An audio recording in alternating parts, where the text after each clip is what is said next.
દાહોદ જિલ્લાના દેવગઢ બારિયા તાલુકાના પીપલોદ ગામમાંથી ગંભીર ઘટના સામે આવી છે। પીપલોદ ગ્રામ પંચાયતના સરપંચ બાબુભાઈ ફુલાભાઈ પટેલ દ્વારા પત્રકાર વિપુલકુમાર બારિયાને જાનથી મારી નાખવાની ખુલ્લી ધમકી આપી હોવાના આક્ષેપ સામે આવ્યા છે।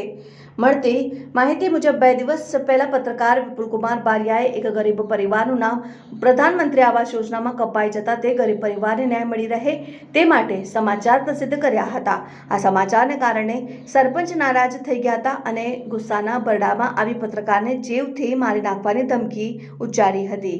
ગામમાં આવાસ યોજનાના લાભાર્થીઓને લઈને બનેલા સમાચારને પગલે પીપલોદ ગ્રામ પંચાયતના સરપંચ બાબુભાઈ ફુલાભાઈ પટેલ અને સભ્ય સુરેશ દરજી દ્વારા આગવી અદાવતને કારણે પંચેલા ગામના નીડર પત્રકાર વિપુલકુમાર બારિયા વિરુદ્ધ ખુલ્લું કાવતરું રચાયું હોવાની વાત સામે આવી છે। પત્રકાર દ્વારા ગામના એક આવાસ લાભાર્થીનું તૂટેલું મકાન હોવા છતાં પણ આવાસ યોજનાનો લાભ ન મળ્યો તે મુદ્દો જાહેર થતા સરપંચ ઉશ્કેરાઈ ગયા હતા। તું મારા ગામના સમાચાર કેમ બનાવે છે?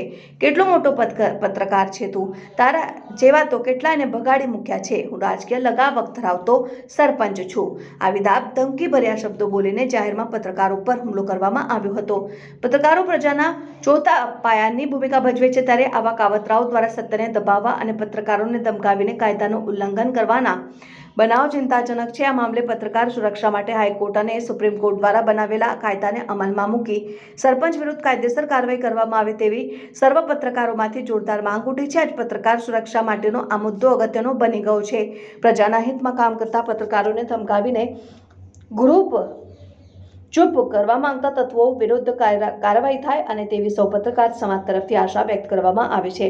આ બનાવ બાદ સમગ્ર પત્રકાર વર્ગમાં ભારે આક્રોશ ફેલાયો છે અને પત્રકાર સુરક્ષા અંગે ગંભીર પ્રશ્નો ઊભા થયા છે અને પત્રકાર વિપુલકુમાર બારિયાએ આજરોજ પીપલોદ પોલીસ મથકે ફરિયાદ નોંધાવીને સરપંચ બાબુભાઈ ફુલાભાઈ પટેલ વિરુદ્ધ કડક કાનૂની કાર્યવાહી કરવાની માંગ કરી છે। પત્રકાર સંઘ તથા સામાજિક જનતાએ પણ આ બનાવની નિંદા કરી તાત્કાલિક ન્યાય આપવાની માંગણી ઉઠાવી છે।